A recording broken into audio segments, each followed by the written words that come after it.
Long ago, when these ancient Grecian temples were new, hemp was already old in the service of mankind. For thousands of years even then, this plant had been grown for cordage and coarse cloth in China and elsewhere in the East. For centuries prior to about 1850, all the ships that sailed the western seas were rigged with hempen rope and sails. For the sailor, no less than the hangman, hemp was indispensable.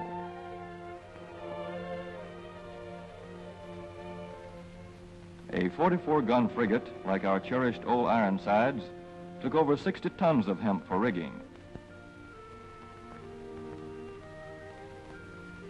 Including an anchor cable 25 inches in circumference.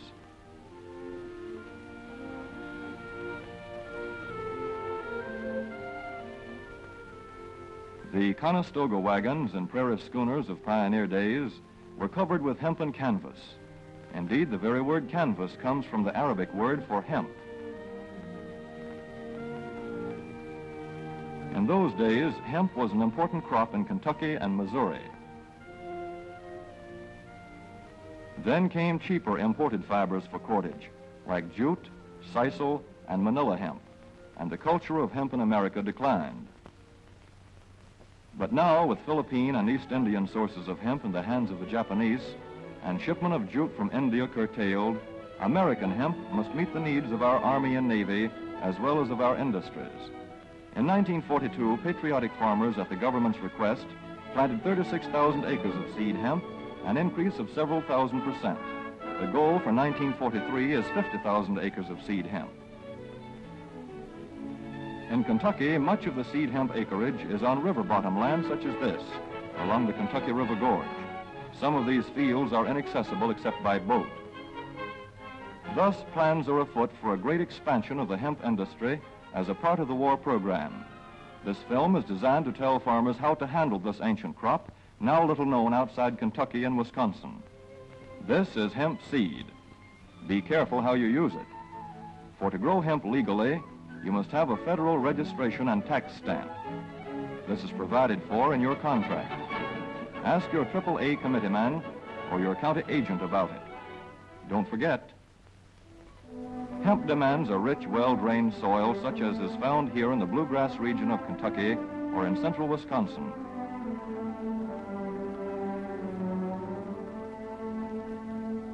It must be loose and rich in organic matter. Poor soils won't do. Soil that will grow good corn will usually grow hemp. Hemp is not hard on the soil. In Kentucky, it has been grown for several years on the same ground, though this practice is not recommended. A dense and shady crop, hemp tends to choke out weeds. Here's a Canada thistle that couldn't stand the competition. Dead as a dodo. Thus, hemp leaves the ground in good condition for the following crop. For fiber, hemp should be sown 5 pecks to the acre. With drill, the closer the rows, the better. These rows are spaced about 4 inches. This hemp has been broadcast. Either way, it should be sown thick enough to grow a slender stalk.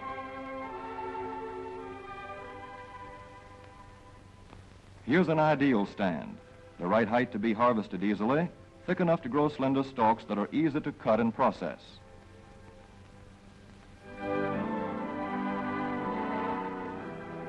Stalks like these here on the left, they yield the most fiber and the best.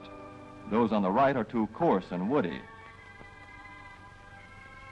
For seed, hemp is planted in hills like corn, sometimes by hand. Hemp is a dioecious plant.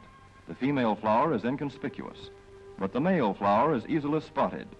In seed production, after the pollen has been shed, these male plants are cut out. These are the seeds on a female plant. Hemp for fiber is ready to harvest when the pollen is shedding and the leaves are falling. In Kentucky, hemp harvest comes in August. Here, the old standby has been the self-rake reaper, which has been used for a generation or more. Hemp grows so luxuriantly in Kentucky that harvesting is sometimes difficult, which may account for the popularity of the self-rake with its lateral stroke.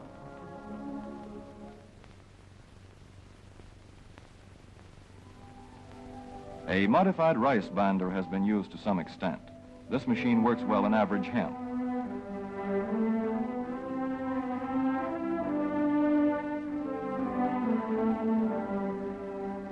Recently, the improved hemp harvester, used for many years in Wisconsin, has been introduced in Kentucky.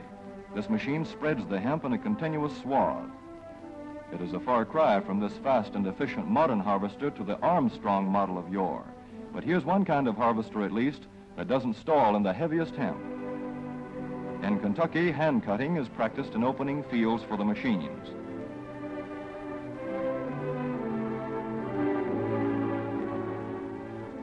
In Kentucky, hemp is shucked as soon as safe after cutting, to be spread out for retting later in the fall.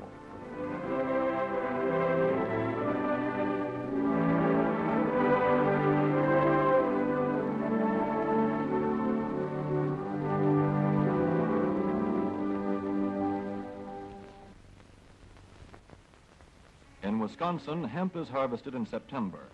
Here, the hemp harvester with automatic spreader is standard equipment. Note how smoothly the rotating apron lays the swath preparatory to retting.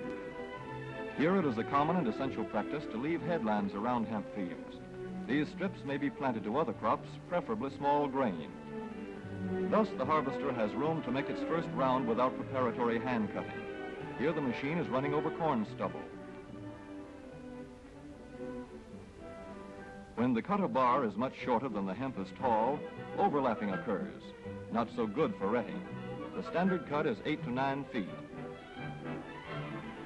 The length of time hemp is left on the ground to ret depends on the weather.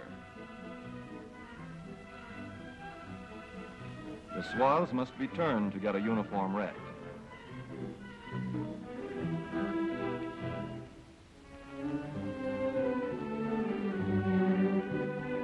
When the woody core breaks away readily, like this, the hemp is about ready to take up and bind into bundles.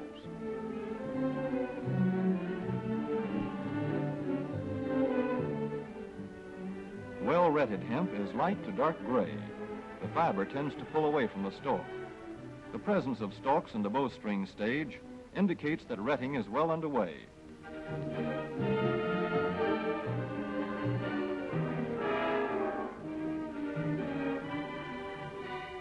When hemp is short or tangled, or when the ground is too wet for machines, it is bound by hand.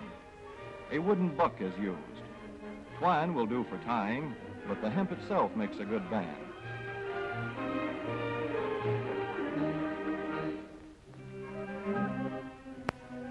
When conditions are favorable, the pickup binder is commonly used. The swaths should lie smooth and even with stalks parallel. The picker won't work well in tangled hemp.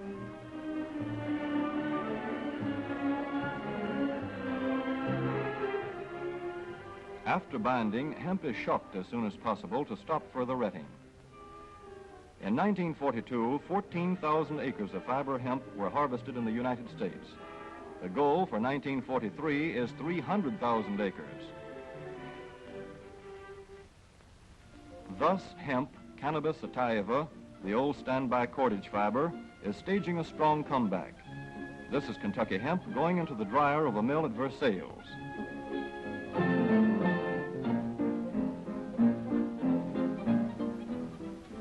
In the old days, breaking was done by hand, one of the hardest jobs known to man.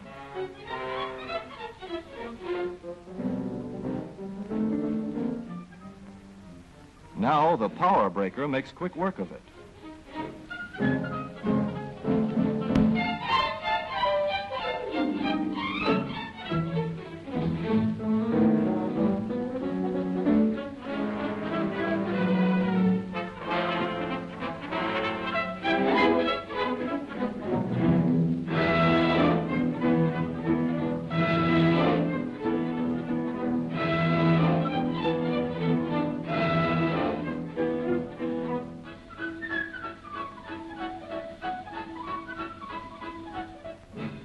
Spinning American hemp into rope yarn or twine in the old Kentucky River Mill at Frankfort, Kentucky. Another pioneer plant that has been making cordage for more than a century.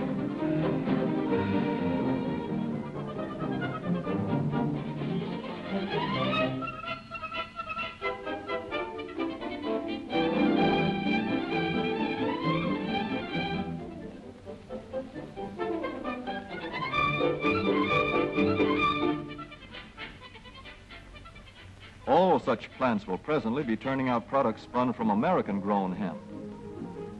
Twine of various kinds for tying, winding armatures, and upholsterers' work. Rope for marine rigging and towing, for hay forks, derricks, and heavy-duty tackle. Light-duty fire hose. Thread for shoes for millions of American soldiers. And parachute webbing for our paratroopers.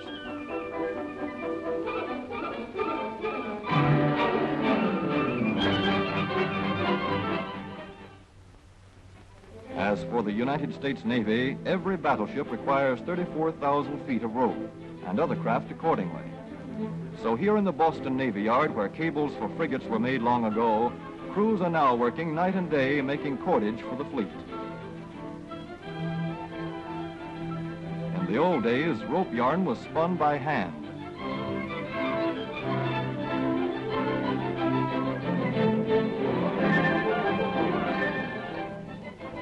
Today, even the rope walk is mechanized.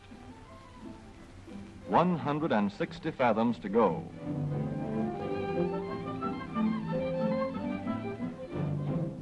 The rope yarn feeds through holes in an iron plate.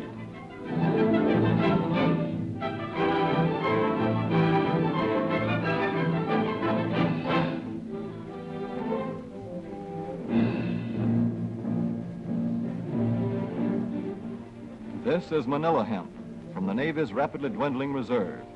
When that is gone, American hemp will go on duty again.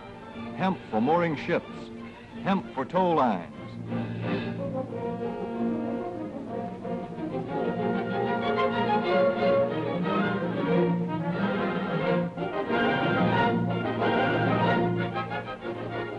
Hemp for tackle and gear. Hemp for countless naval uses, both on ship and shore. Just as in the days when old Ironside sailed the seas victorious, with her hempen shrouds and hempen sails.